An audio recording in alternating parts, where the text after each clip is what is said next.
Shalom, saludos, bendiciones nuevamente en otro episodio más aquí de Vamos a Él y en esta porción Tenumá, la porción número 19, con la cual contamos con la presencia de nuestro hermano Cristóbal. Hermano, bendiciones. ¿Estás, mi hermano Alexis? Gustazo que nos aceptaste la invitación. Ay, pues bueno, al Eterno. Ahora él se invitó y qué bueno que hay ese tipo de cosas hoy.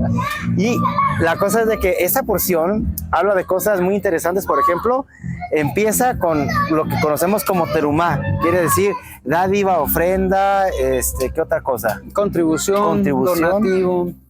Y básicamente esta porción no solamente nos habla el hecho de dar y ya, sino que abarca a ámbitos internos y externos también. Los vamos a ver porque comienza a ver la edificación de un Mishkan. Y parece que es un salto en el tiempo. ¿Por qué?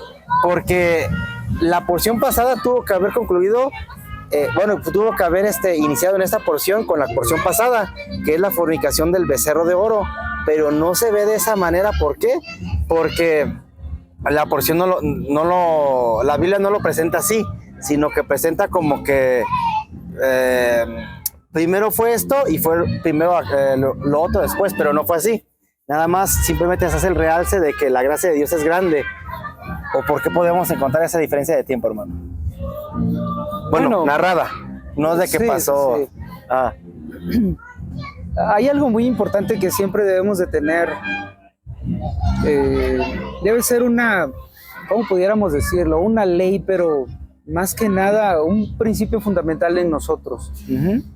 Así como está escrita, como fue entregada, en este caso la Torá, los 5 primeros libros, debemos de creer que así fue como el Eterno quiso que se presentara, ¿no? Eso era la palabra, que se presenta. No necesariamente podríamos decir que se rompe la cronología, ¿no? ¿Por qué? Porque en realidad nosotros todo lo que conocemos, todo lo que vemos de la creación, como somos, todo tiene un propósito y todo viene del Eterno. Sí. Entonces, si la Torá nos está mostrando ahorita todo el proceso de construcción para el tabernáculo y después nos narra intermedio, porque es una pausa intermedia, sí, el pecado con el becerro, es pausa. Porque en realidad el Eterno quiere que entendamos algo, hay un propósito, ¿no? Entonces, y justamente esa es la clave siempre del estudio de las porciones semanales, encontrar el propósito. Así es, porque en esta porción vemos, por ejemplo, que empieza con eso de el Padre pide los recursos, o sea, que le diga a Moshe al pueblo que vayan a contribuir, en este caso, pues púrpura, oro, plata, materiales diversos para la edificación de un Mishkan. Mishkan viene siendo el tabernáculo, pero en realidad Mishkan significa una habitación o una morada temporal de la presencia de Dios. ¿Por qué? Porque como lo vamos a ver, hubo ese pecado con el becerro de oro y eso rompió la comunicación, la conexión del pueblo con el Eterno. Entonces, ¿qué tuvo que pasar ahí? Bueno, ya lo veremos, que hubo una intercesión por parte de Moshe. ¿Para qué? Para que el pueblo pudiera alcanzar esa misericordia, y entonces la manera de poder enmendar todo es a través de un Mishkan, o sea, de un templo. Pero no un templo como se les pegara la gana, sino que en esta porción se narra cómo tienen que hacerlo, qué materiales tienen que utilizar, cómo los tienen que hacer. O sea, inclusive para lo que es el lugar santísimo tampoco es el acceso para todos, es solamente para el sumo sacerdote y una vez al año. Y estamos viendo que el Padre quería habitar en ellos, no con ellos, sino en ellos. Y el pueblo al momento de hacer el pecado, ¿qué pasa? Rompe todo eso y no hay más solución para ellos más que el Padre pueda levantar un templo para poder hacer esa cercanía con ellos. ¿O no es así? Sí, bueno, permíteme diferir un poquito. A ver, vamos a ver. Porque hay algo muy importante que ahora que estuve estudiando esta porción, que desde el inicio, desde el día domingo, gracias al Eterno, normalmente aprovecho los tiempos que tengo para poder estudiar. Encontré cosas en el hebreo que no tan sencillo podemos encontrar en el español. Aunque en el español las traducciones de repente sí nos ayudan porque dan cosas interesantes. O sea, se entiende, pues. Se entiende, pero a veces no alcanza. Entonces, ¿verdad? Mira, la porción empieza, es de Éxodo 25, versículo 1, al capítulo 27, versículo 19. Entonces, como empieza la porción es, el Eterno le dice a Moisés, dile a los hijos de Israel que recojan una ofrenda para mí, o sea, que tomen un terumá, ¿no? Sí. Les dice, Bene Israel terumá, ¿no? Beijú terumá, o sea, que tomen ofrenda. Y luego empieza y dice, de todo varón generoso de corazón vas a recoger una ofrenda para mí. Y en el hebreo dice,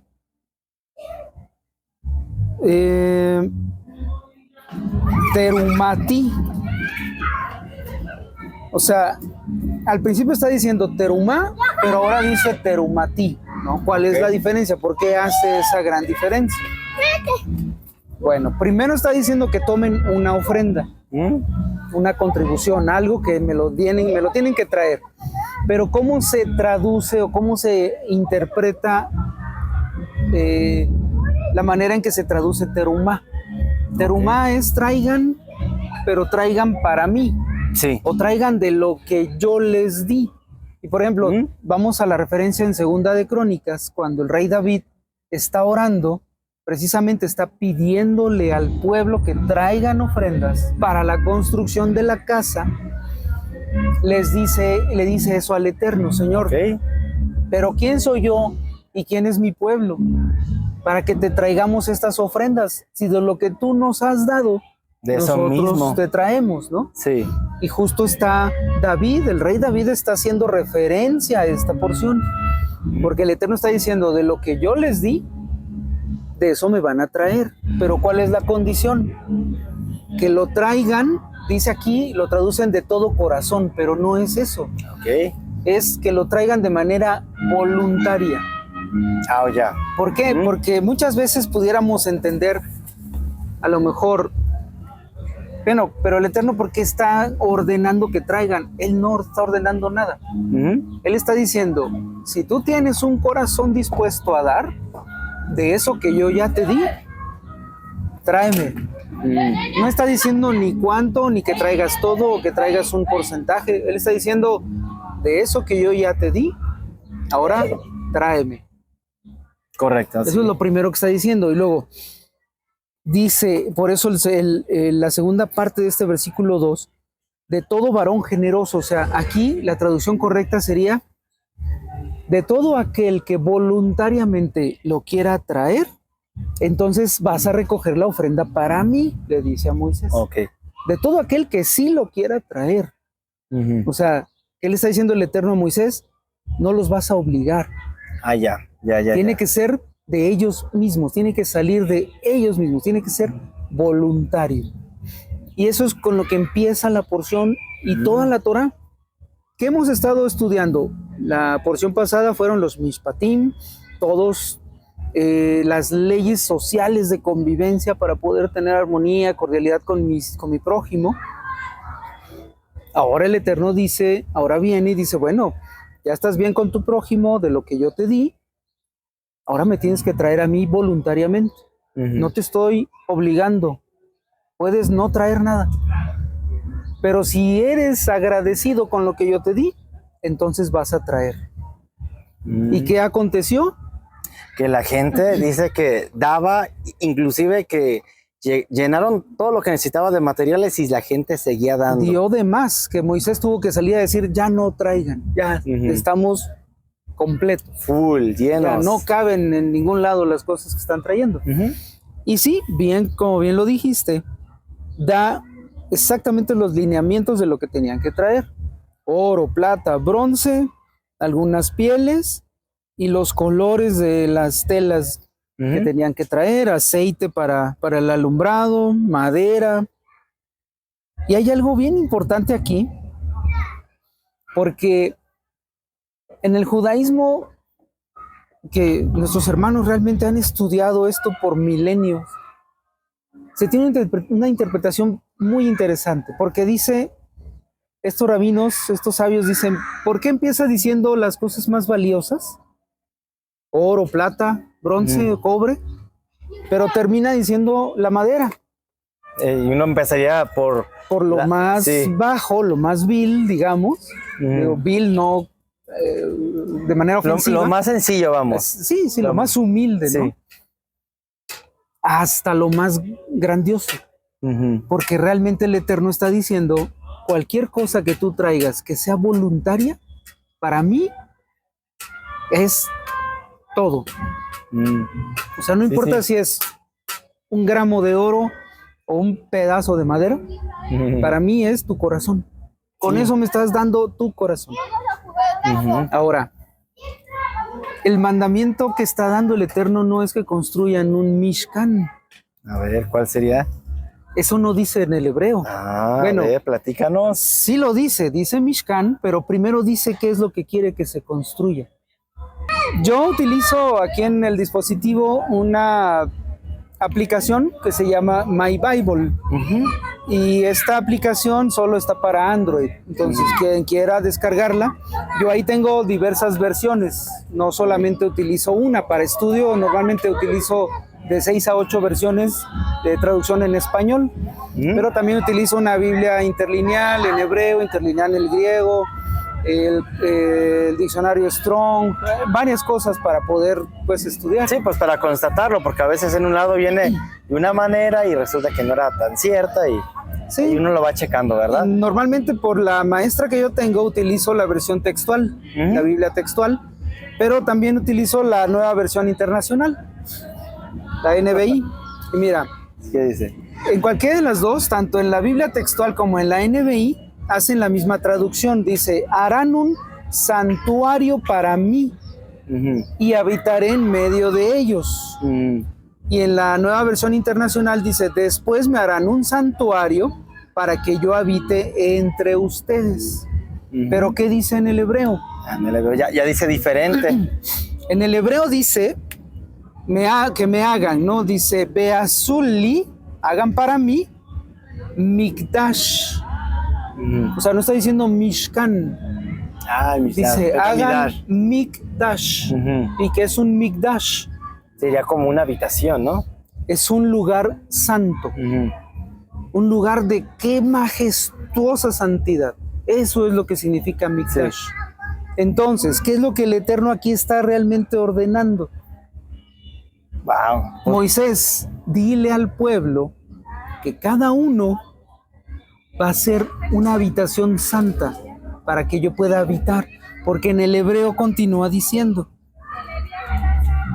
Beshahanti Betoham, o sea, me vas a hacer un santuario, una habitación santa para yo habitar dentro ¿de qué?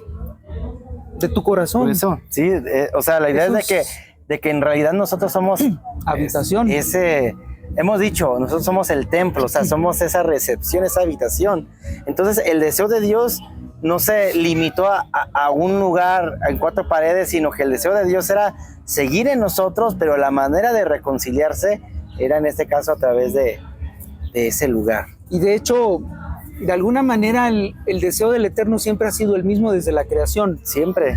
Que el ser humano sea esa habitación santa para su presencia. Y eso es lo que le está diciendo a Moisés. Sí. O sea, hagan ustedes un Mikdash. Beshahanti o Beshahanti Betoham, dice. Porque yo quiero, Beshahanti o Shahan es de una raíz de Shakán, que es estar o habitar o morar.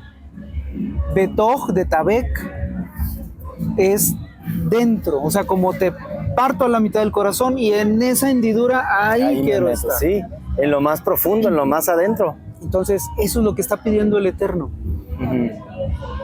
Él está diciendo, a mí no me interesan los materiales ni la pureza de las cosas que van a traer. Yo lo que quiero es tu corazón.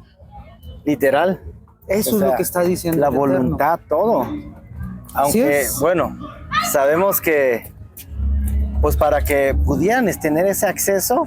En este caso, el Padre lo pudo exteriorizar por medio del Mishkan, para que entonces el pueblo pudiera entenderlo, ¿no? Por eso pone esa serie de reglas, de lineamientos. Y es muy curioso que comienza de dentro hacia afuera.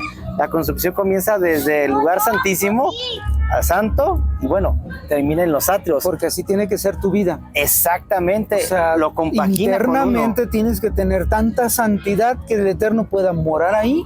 ¿Qué dice Pablo? No contristes al Espíritu, no apagues al Espíritu, porque Él quiere morar ahí. Sí. Pero la falta de santidad hace que se apague.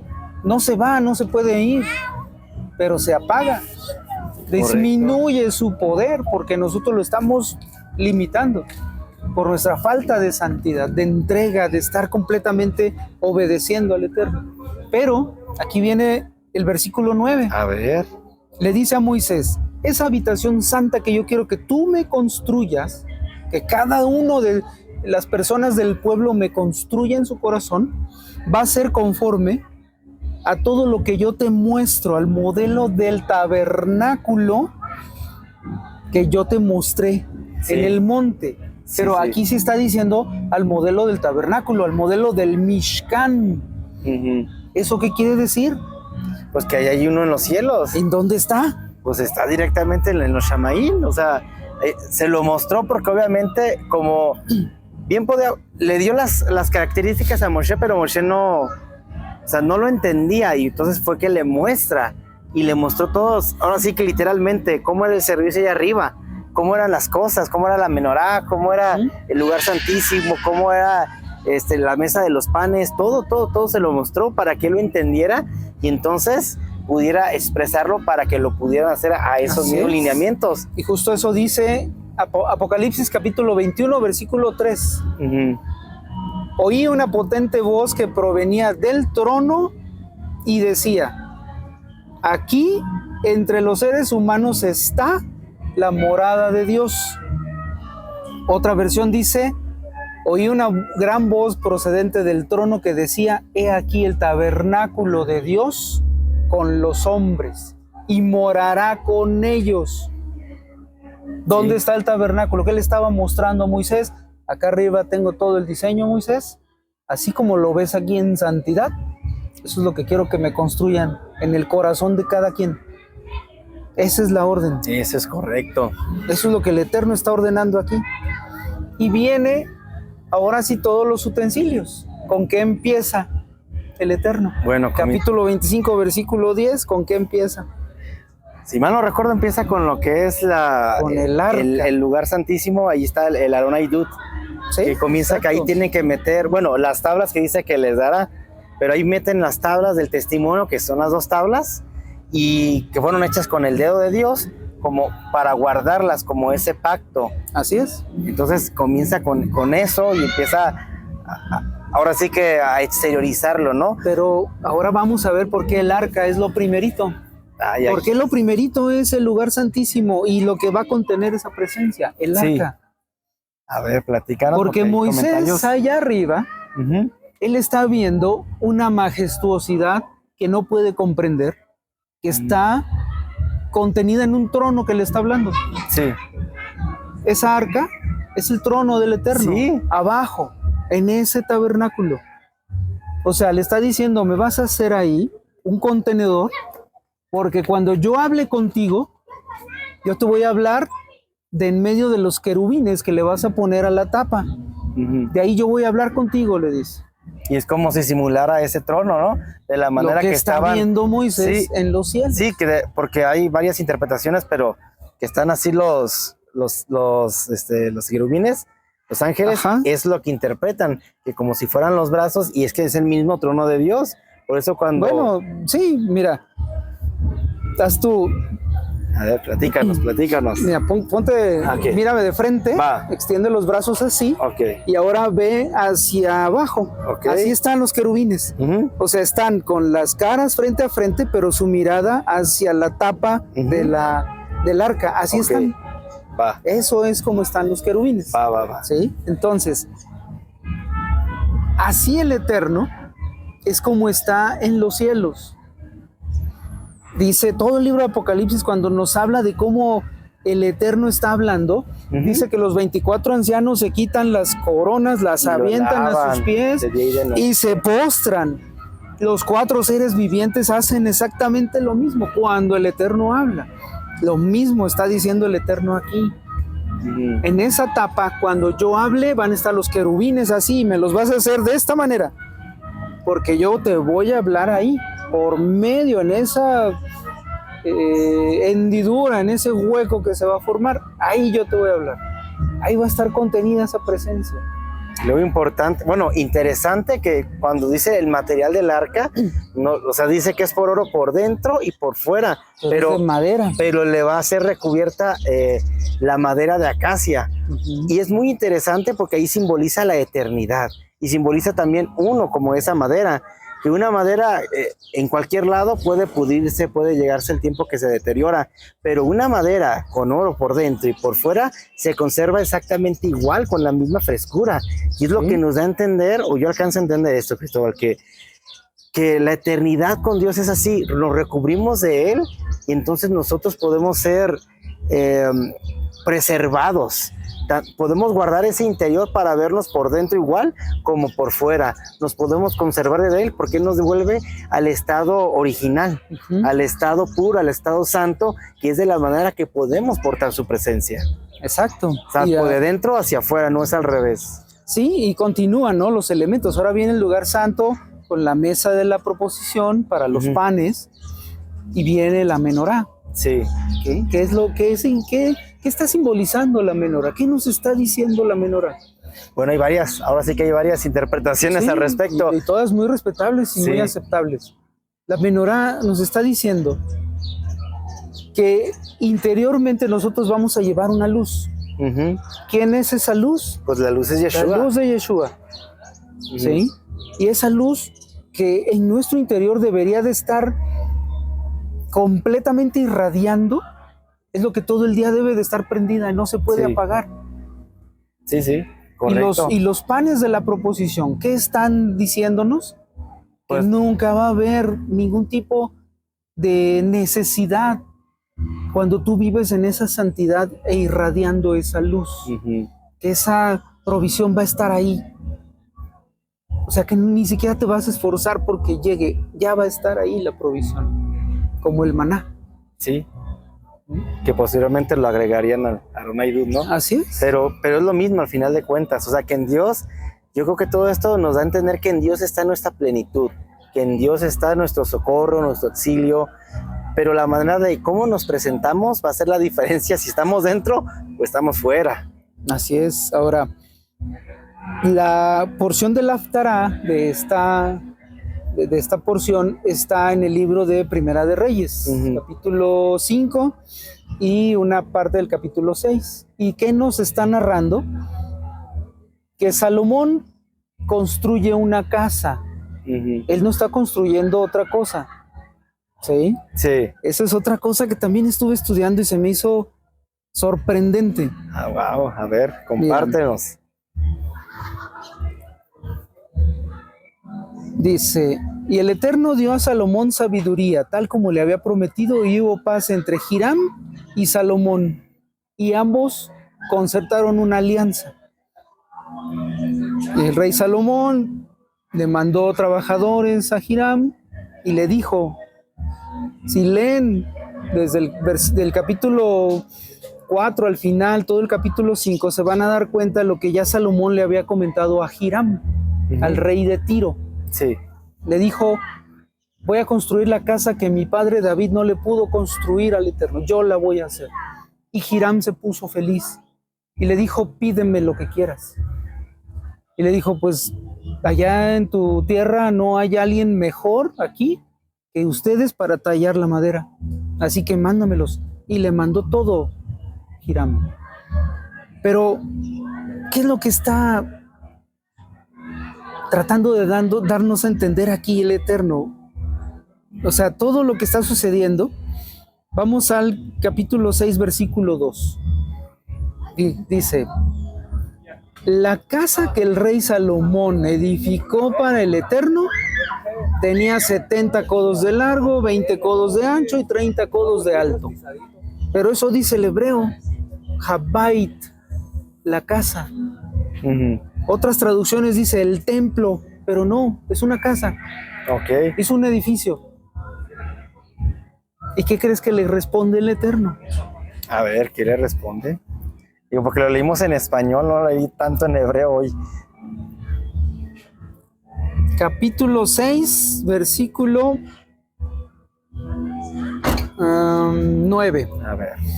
Construyó pues la casa y la terminó. O sea, toda esta versión y otras versiones le llaman templo, pero esta versión le llama casa, porque es una casa. El hebreo en todo tiempo en este capítulo está diciendo Abait, Abait, la casa, la casa. O sea, no está hablando ni de un Mikdash, ni de un Mishkan. Una casa. Está hablando de una casa. A ver. Y ahora sí, versículo 11, capítulo 6 de Primera de Reyes. Y la palabra del Eterno fue dirigida a Salomón diciéndole, o sea, terminó de construir la casota llena de lujo. No había algo supremo como eso. Y vino el Eterno y le dijo, imagínate la cara de Salomón. O sea, imagínensela, hermanos. El Eterno le va a decir esto.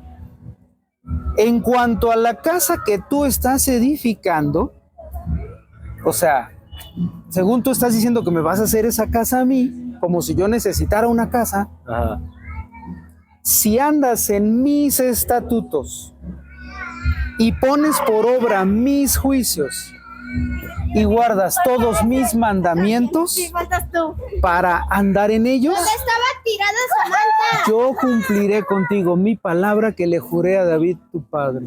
Sí. Pero ¿qué le dice?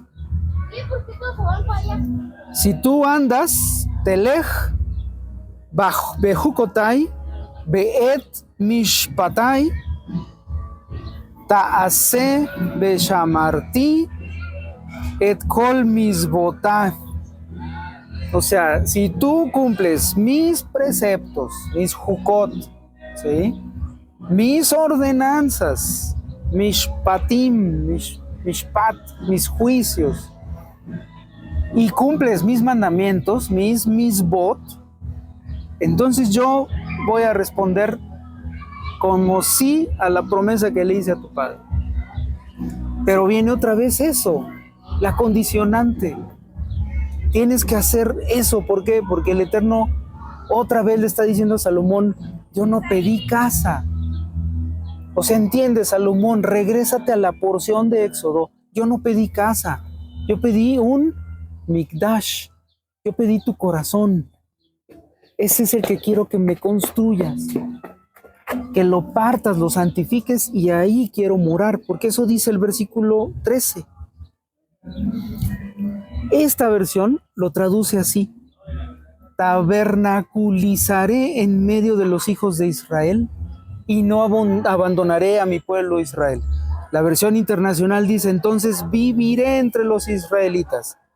¿Y te acuerdas cuál era la frase en hebreo que le dice en Éxodo? Beshahanti betoch.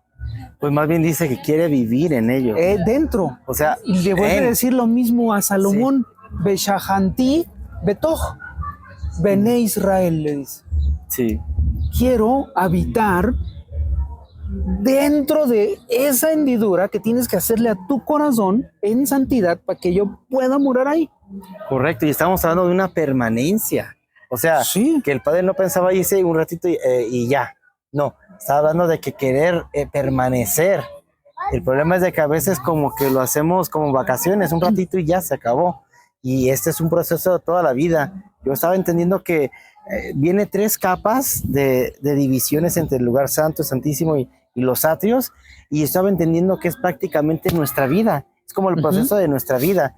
En lo que nosotros vamos viviendo, tenemos que ir desarrollando esa santidad para que cuando nos encontremos con el Padre, entonces sí estar, ahora sí que listos a su llamado, pero obviamente para la época que sea, nosotros tenemos que ir agregando esa Torah a nuestras vidas, irnos santificando, porque no hay otra manera. Es la manera que el Padre pidió. O sea, nosotros podemos poner no sé, alguna salahod o lo que tú quieras, pero sin embargo no es algo que Él pide. O sea, Él pide que en realidad nosotros nos dispongamos.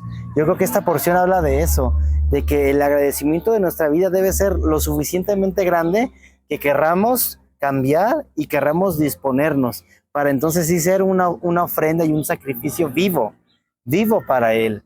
Entonces, eran los sacrificios, por ejemplo, cuando los sacrificaban, o sea, como Isaac, o sea, Isaac podía irse, pero por eso pide que se ate para entonces no moverse de ahí. Y nosotros tenemos que ser así, quitar esa limitante que es el pecado para entonces poder vivir y poder morar con el Señor. El Señor mora en nuestras vidas, pero eso se tiene que ver reflejado, tiene que verse. Nuestra familia, o sea, los vecinos, la gente que nos conoce, en realidad es la gente que también pudiera decir qué tanto conoce de Dios a través de nosotros. Y eso es, si es así, qué bueno, gloria a Dios, pero si no es así, quiere decir que tenemos que desarrollar más esas cualidades, más esas habilidades. ¿Por qué?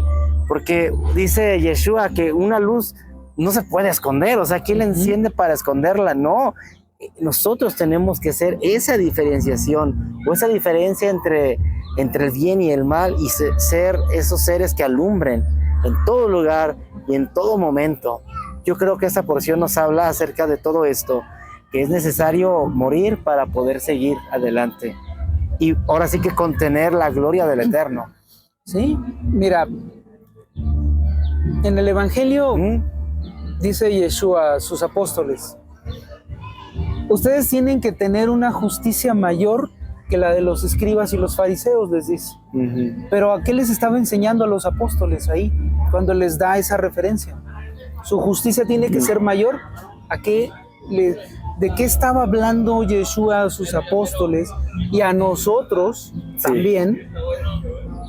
Está diciendo Yeshua: mira, los maestros de la ley, los fariseos, los escribas, ellos conocen perfectamente la Torá y obedecen y siguen los mandamientos al pie de la letra. Es más, hasta han puesto cosas todavía más exageradas para cumplirlos. Sí. Pero le está diciendo a sus discípulos: ¿quieres cumplir más allá de eso? Entonces ahora empieza a vivir la Torá. Porque les está resolviendo las dudas de: ¿es lícito hacer el bien en el día de reposo? Si ves a tu enemigo que se le descompuso el carro, ¿no lo vas a ayudar? Sí, sí. Digo, estoy poniendo un ejemplo actual. Ahí en el Evangelio dice: un burro, si ves un asno, la bestia de tu amigo en un hoyo, o tu enemigo en un hoyo, ¿no lo vas a ayudar? Sí, o sea, eso es lo que quiere que hagamos. Que la pongamos en práctica, y eso es la santidad, que pongas en práctica los mandamientos en tu propia vida. Esa es la voluntad del Padre y nosotros tenemos que estar listos para hacer la voluntad de Dios. Y a veces no necesariamente es fácil o sencillo. ¿Por qué? Porque la carne se interpone, porque es lo que hay en la naturaleza del hombre. Sin embargo, a raíz de ir aumentando ese camino en la excelencia que el Padre nos pide conforme a los mandamientos que vamos desarrollando, nosotros podemos experimentar libertad. Y podemos... Es algo sobrenatural, la verdad. Ahí sí me faltan palabras para expresarlo, pero voy a tratar.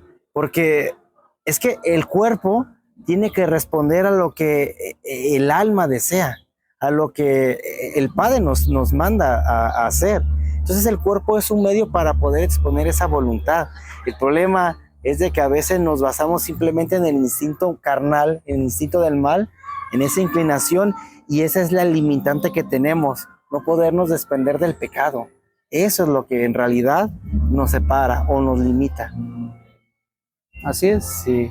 Y bueno, pues ya continúa pues diciendo lo del atrio, y pues continuaremos la siguiente porción de Tetzabé, habla de las vestiduras de los sacerdotes, y vamos a seguir viendo toda la instrucción que el Eterno está dando para poder armar el Mikdash, no el Mishkan, nuestra habitación santa.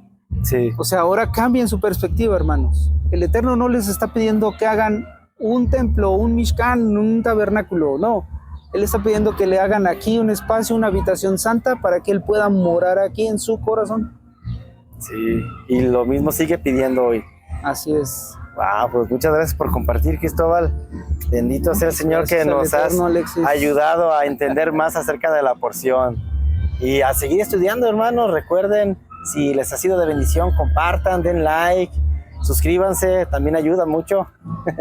Y a seguir Suscríbanse, adelante. hermanos. Así Den es. like, compartan. Y cualquier duda, escríbanla ahí en la caja de comentarios, pregunten.